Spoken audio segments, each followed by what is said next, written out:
Oh. Kaya sabi ko sa inyo mga kababayan, tingnan nyo. Alam mo bakit ko nasabi na bandang huli niyan, last minute mag-resign yan? Kasi ito po. Ito ang dahilan kung bakit last minute, mga kababayan, magdeklara ng resignation si Sara. Bakit? Ito ang sunod. Nako, bakit Kent ang advance mo mag-isip? Much better nga yung mag-isip ka ng advance kaysa sa maunahan ka sa mga bobong DDS, langin kayo eh. Ma'am Rosana Ragudo, hilo po.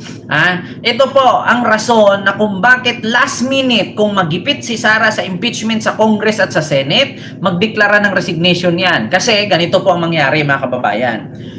Kung mag-resign po si Sara, mawawala po ang impeachment. Pero tuloy pa rin ang process niyan kung mag-resign. Tuloy pa rin ang process. Pero once kasi mag-resign siya, may possibility na pwede pa siyang tumakbo pagka-president sa 2028. Kasi bakit? Nag-resign naman siya eh. Kasi kung hindi siya mag-resign, Jolly Hugs, maraming salamat po sa yung $10 super sticker. Thank you so much po. Sa yung palipa, super chat ba? Super sticker. Thank you po. So, ang gagawin ni Sara niyan mga kababayan, kasi dalawa lang kasi ang pagpipilian niya. Kung mag-resign siya, mawawala ang impeachment, pero tuloy yung process nun. Kasi, ang resulta nun, so paano yan, Ken, pag nag-resign siya? Yung impeachment niya, mababato pa rin ba sa kanya? Hindi na po yun mababato sa kanya. Pero, kung ano man ang resulta ng impeachment na yon, ipapasa yon ng Congress at Senate sa Ombudsman. Kaya, kung naalala ninyo mga kababayan, meron po siyang kasong nakatimbang, nakatenga sa Ombudsman. So, kung ano man ang investigasyon ng Senate at Congress sa impeachment niya, kahit mag-resign siya, ipapasa yun ng Senate at Congress sa Ombudsman, at yung mga kaso niyang nakatenga sa Ombudsman, yun na yung ebidensya kung mapatunayan na magtugma ang investigasyon ng Congress at Senate sa impeachment niya kahit nag-resign siya, gagamitin yun ng Ombudsman, at kung magtugma man ang Ombudsman investigation doon sa investigasyon ng Congress at Senate kahit impeach siya, tapos kahit resign siya, ipapasa yun ngayon ng Senate at ng Congress sa Ombudsman. O pag mag-match yung dalawang ahensya, pwede na nilang ipakontempt si Sara. Kasi kung hindi man siya nakulong sa impeachment, makulong siya sa kaso niya sa Ombudsman. Bakit mga kabayan? Tambak-tambak po ang kaso niya sa Ombudsman. Ilan po ang kaso niya doon? Meron pa sa DOJ, mayroong COA proceedings. Kung naalala ninyo, yung binulgar ni Amy. Kaya wala siyang takas dyan, mga kababayan. Sabi nga ni Amy, wala siyang lusutan kung talagang may pananagutan, maimbestigahan talaga to ng todo-todo. Sabi ni Amy yan, kung halimbawa, gipit na si Sara ngayon, no? Tapos mag-resign siya bigla. Kasi dahil dito, kasi mga kababayan, pinayagan po si Madriaga. Si Madriaga lang naman ang kinakatakutan talaga ni Sara, mga kababayan. Si Madriaga lang talaga ang kinakatakutan niya. Bakit? Si Madriaga po ay pinayagan na ng Korte Suprema na dumalo sa hearing. Pag nag-resign siya mga kababayan, hindi po siya ligtas. Halimbawa, gipit na siya ngayon. Impeach na siya sa Congress, tapos ipapasa yan sa Senado. Pagdating sa Senado, i-impeach siya ng Senado, tapos last minute, bigla siyang mag-resign.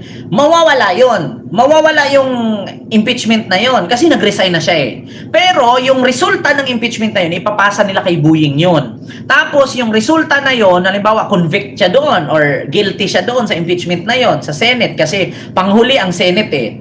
Pag guilty na siya doon, impeach na siya doon, pero walang power na kasi nag-resign na siya eh. Ang tanging gawin doon, ipasa nila kay Buying. So si Buying na ang bahala doon. Pag nag-imbestiga si Buying, kung ano man ang resulta doon sa Senate, no? Kung nag-match doon sa investigasyon ni Buying, automatically, paaresto nila si Sara. Wala siyang takas. Kasi, ang kinakatakutan ni Sara lang dyan mga kababayan, si Madriaga, pinayagan po ng korte, no, ng Manila Trial Court na dumalo. Ayan na nga, mga kababayan. Pinayagan ng Manila Trial Court na dumalo si Madriaga sa impeachment hearing. Halaka. Ito, pakinggan nyo. DZMM yan ha, mga kababayan. Wait lang, nagluloko. AI can now build a website in 90 seconds, while the only AI most people over 40 know is ChatGPT.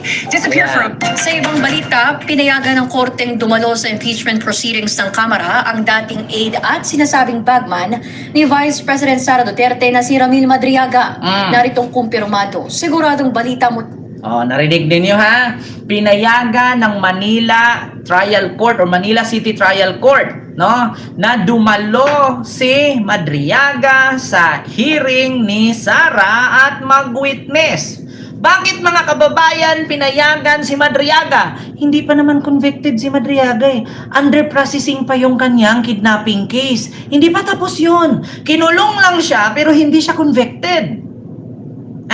Hindi convicted si Madriaga. Bakit? Kasi mga kababayan, nilaban po ng kampo ni Madriaga na ang kaso niyang kidnapping ay gawa-gawa lang ni Roque. Lumalaban sila ngayon. So kung lahat ng sinabi ni Madriaga ngayon ay nagkatotoo, automatic yung kaso niya mawawala. So hindi pa convicted si Madriaga, kaya may karapatan si Madriaga na mag-witness at dumalo sa hearing sa Congress. Sa Kamara hatid ni Radyo Patrol, Pamela Vasquez. Pam.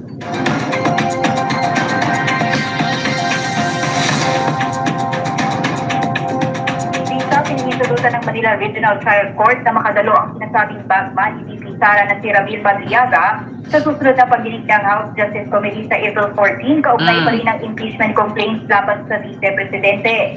Sinabi ni Bicol Saro Parsons Representative Terry Didon na naglabas na ng court order si Manila RTC Branch 21 Presiding Judge Alma Cristina Collado Lacorte na payagang dumalo sa pagdinig si Madriaga na sinasabing may mahalagang papel sa impeachment proceeding.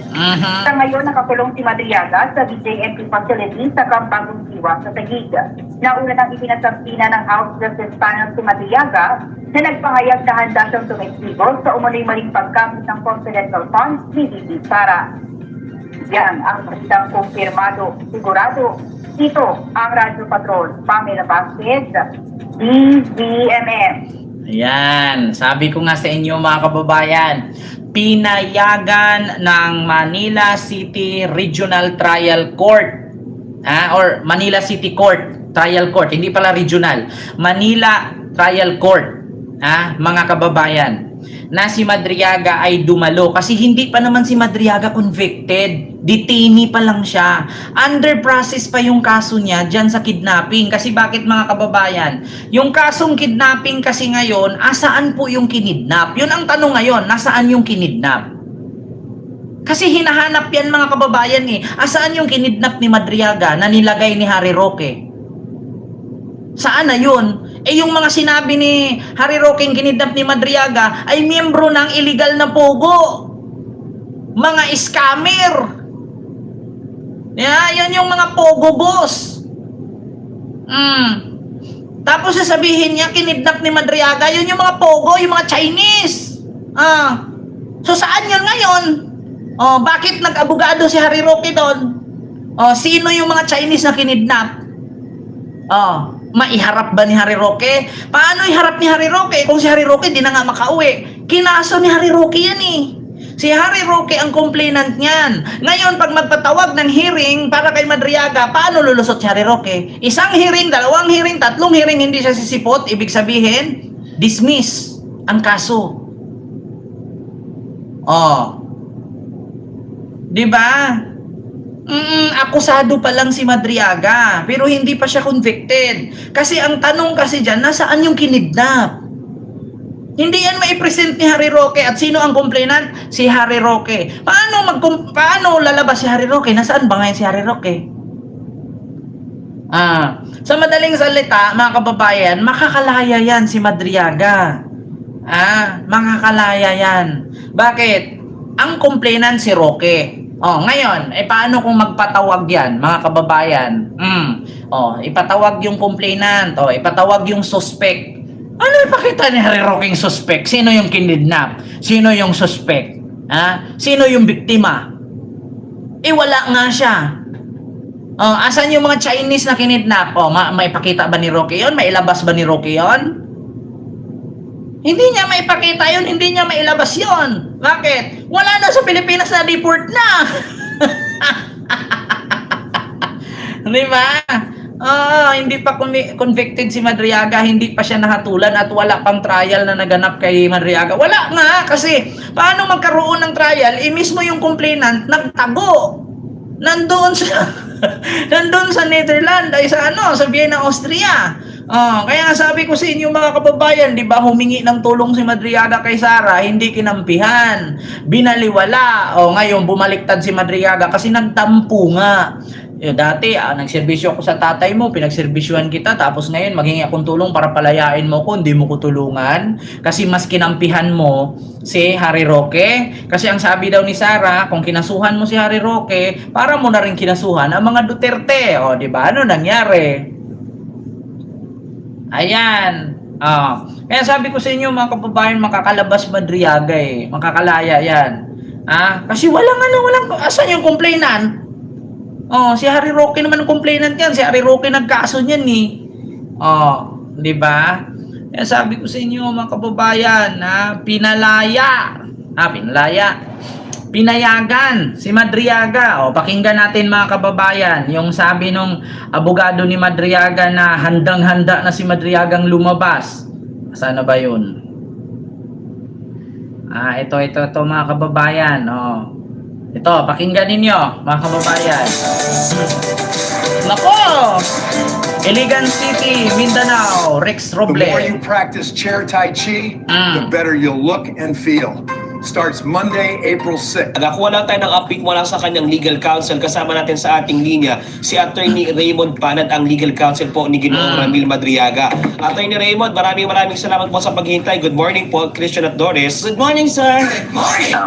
Good morning sa inyong dalawa, Doris and Christian. Thank you sa pag-imbita po. Salamat po. Meron na pong utos ang House Justice Committee sa House Sergeant at Arms na siguraduhin po yung seguridad ni Ginoong Ramil Madriaga Dino habang siya po ay Malabanan. nasa Dino detention Malabanan. facility.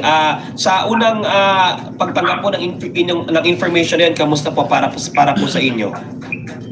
Kahapon po kami nakatanggap ng formal na invitation doon sa House Committee hearing sa April 14.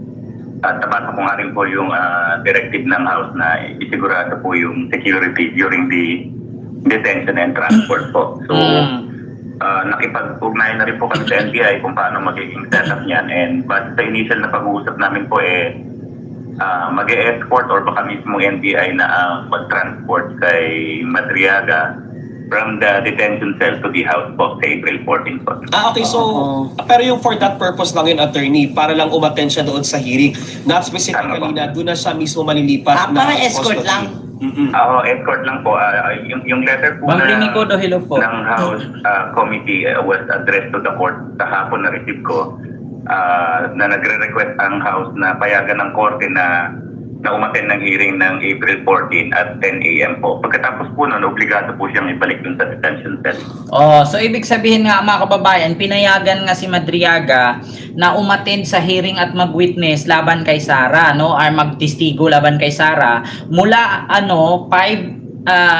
a.m. to 5 p.m. no? So sa 14. So buong araw si Madriaga doon, mga kababayan, testigo laban kay Sara. Nako, kinakabahan na. Kaya nga sabi ko sa inyo mga kababayan, dito pa lang sa Congress trial na to, mabigat ni. Paano pa pagdalhin pa sa Senado yan? Mga kababayan, dito pa lang sa Congress, mahihirapan na si Lustay. Paano pa pag sa Senado yan? Nako po.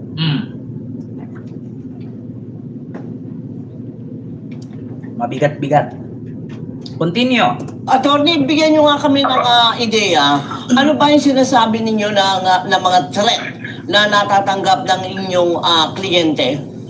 Well, ano ho yan mula ko nung mag-report kami sa NBI nung pag-atake sa kanya, that was March 3 hanggang sa ngayong araw na to, hindi na po nag-aalis naglagay na po ang NBI doon ng 24/7 na additional security po papunta doon sa selda ni Mr. Madriaga sa ng mga kanyang kasamahan sa selda. Hindi ka basta makakalapit ngayon doon dahil nga may bantay ng NBI. Pero ang negative side naman is that hindi na rin sila basta makalabas, makapagpaaraw, makapag-enjoy na maglakad-lakad doon sa paligid dahil nga doon sa threat na binabanggit ni Madriaga sa kanyang buhay. So, limitado po yung galaw nila. Most of the time, nasa selda po sila. Oo, pero ano ang sabi ng NBI? Paano ang magiging protocol Oo. sa ganitong klaseng mga Expedita, hello po kaso? ma'am. Sa ganun po, actually, exception po yung nangyayari.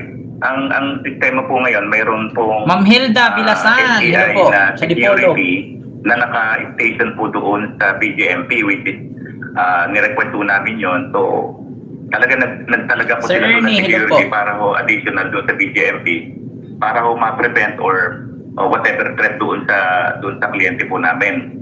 Opo. Ganun po yung setup sa pansamantala hanggat nandun po siya sa may annex 2. So, additional burden po sa NBI yun. Oo. Pero at least, thank you. Nagpapasalamat kami sa NBI doon sa mabilis na action nila.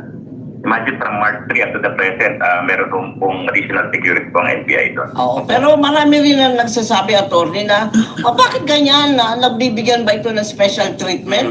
Bakit kailangan may special na mga gwardya pa? Actually, Si hindi Doris yung special talaga. treatment. Ang nangyayari ko kasi may mga control gate doon. Ang sinisigurado lang po natin, wala akong makalapit na ibang mga detainee papunta doon sa selda nila. Kung ano po yung treatment sa other detainees sa PDL po, parehas din po. Ang na-request lang namin is mag-beef up ng security papunta po doon sa selda. Pero dahil sa ganun nga sa continuing threat sa palagay ni Madriaga, siya mismo restricted yung movement. Hindi na rin ho siya nakakagala na katulad nung dati. Years namin. If mas-secured at least During the hearing yung wala pa ho kami nare-receive na another motion for the house to take physical custody po. Yun po. Talagang with permission